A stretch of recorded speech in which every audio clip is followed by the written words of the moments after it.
le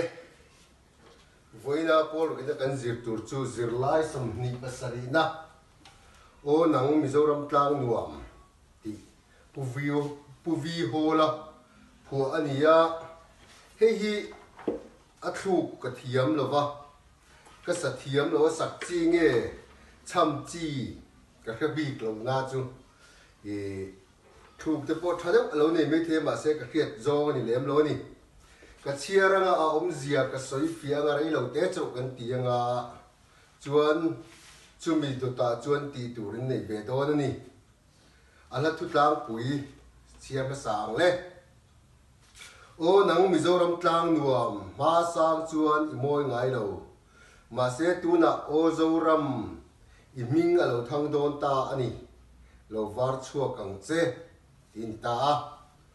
a zia chuan in Mizoram nuam tak mai man la ya moi ngai reng reng lo kha tu na chuan alo moi chho chuak don ta a chu wang chuan in lo eng chua kang che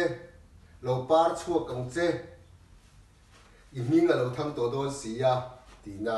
ani ya a chang ni na chuan riat na pang par moi tin reng le thi phim le na ram nuam zo tui luan na mun hring nuam nang ma an ka pian na ram ka ngai na em che kini riat na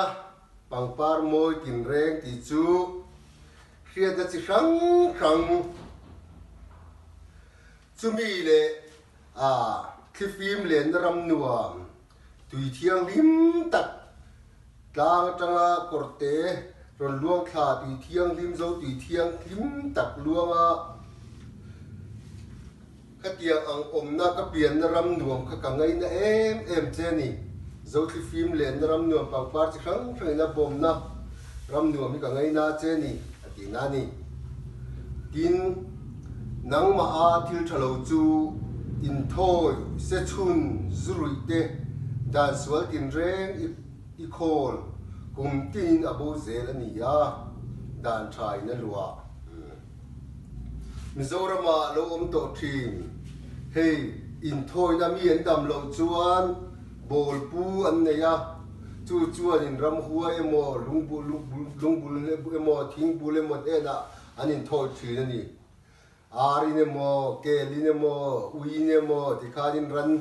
pui thiam in a ei cha zong hianin ati mai ni a sa thalai lai kha a in thoi na sa an tia pui thiam sa an da thin chuan se chun sialan tal do na an chai vaka an chai ha ne pnuwa eng tin emo an tia ruin tal hei thei lo in an siama fein a chunin an chun lum thin ani chu tiang ang chi te zurui te tin dan thalo sual tin reng kan kol chin dan thalo moi tin reng hetiang ang zong hi kum tin abo zela dan tha thil tha in alua khat chho zel ta ni aron ti ni achang lina o ifa te zong chuam tun la hian i ro puina mun tin fangin an zong me o zo ram ifin na thuruk chu ron thoi darang che ya zoram chung piang seilian mizo fa te zong chuam tun la hian i ro puina zoram ro puina mun tin kil tin a fang de la i chu wang chuanin chu tiang ang fin na thiam na thei na zonga kal chuak te ne la chuan ron the chuak la ron pe la ron puang chuak ang che ti na ni chu tin achang na top na bira chuan fin na i thuruk te chu an lo leng rim tui takin lusei ma ral te poi te an lo fing ta nang ma wangin amaro puyen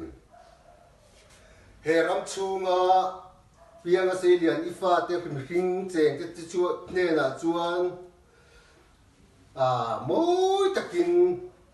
i hiat te chu alo lian chhota alo leng chuak ta heng lusei kan ti te ma ral te poi kan tiang chi zong po nam chi rang he na hiam ifin na chuan alo thleng ta awa han ro pui tak em ati ni chuan ala thu tlang pui a substance a chuanin Mizoram Kifim pangpar mo tin reng ina abom zo tui thiang ina aluan na zo tui thiang luan na ram nuam tak mai hi man lai chuan the thil thalo tin reng ti chom thin ma se kha kha abo zo ta riat na thiam na fin na aluang chuak zela Mizoram alo hming thave ta ni chu wa chuan nam tin reng te riat na thiam na fin na konga an lo par chuak ve ta ni ti na ani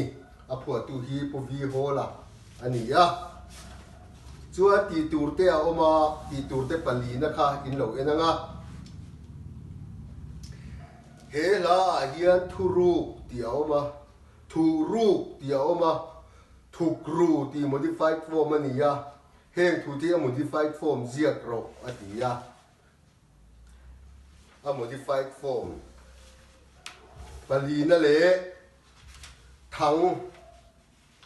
leng thang anh chu thang leng piang fo rui heng howi a modified form in ron dang ti turte palina le pasarina heng thu te hi a ep handa te thu ep kan ti chu a opposite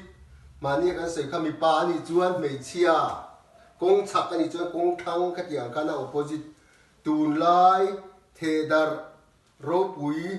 eng po tu ma hei ho hi ti tu ra ni ya in ti tu ve ani chu hei hi in lo submit tu ra ni ti tu te palina le pasarina hi submit tu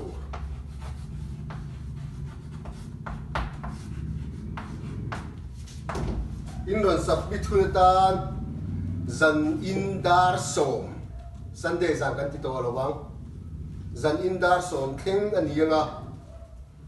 tuta ti lo te chu exam lo te pon ni me the ni abak chu ala thu tang gen har sa om lova a oda kha hi chu ala thu inen chuan in thiam sa nga la heng zo na di chang ro ti oma he la phua tuin nang ma thil thalo ati hi eng te nge ni nang ma thil thalo ati te chu kha ka sei to kha in thoi se chun zurui da sual tin reng kan chin thalo zong song hi ke ma ni om ri the thil tin reng te mo khang ho zong zong kha ani mai tin he lai Mizoram angai na chan a soi te kha han ziak te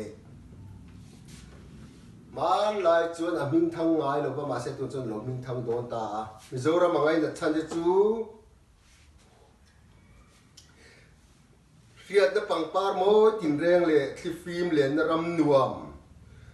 zo tui luan na mun hring nuam ani thin ani wang ani mo riat na thiam na chitin reng le thlifim nuam taka ke na zo tui thiang luam dem na mun ani wangin nuam ati ni mun tin fangin an zong mek he latlarin an zong mek atia an zon mek ki enge tu ten nge zong tia oi fa te zong chuan tun lai hiat i ro puina mun tin fangin an zong mek a zong mek tu te chu i fa te zong ati chu ram chunga mi te ram leilung fa te soina ni mi zong ho soina ni chuan mun tin fangin an zon mek a chu zo ram ro puina mo zoram moi na zoram num na zoram thiam na khatiang kha ania kha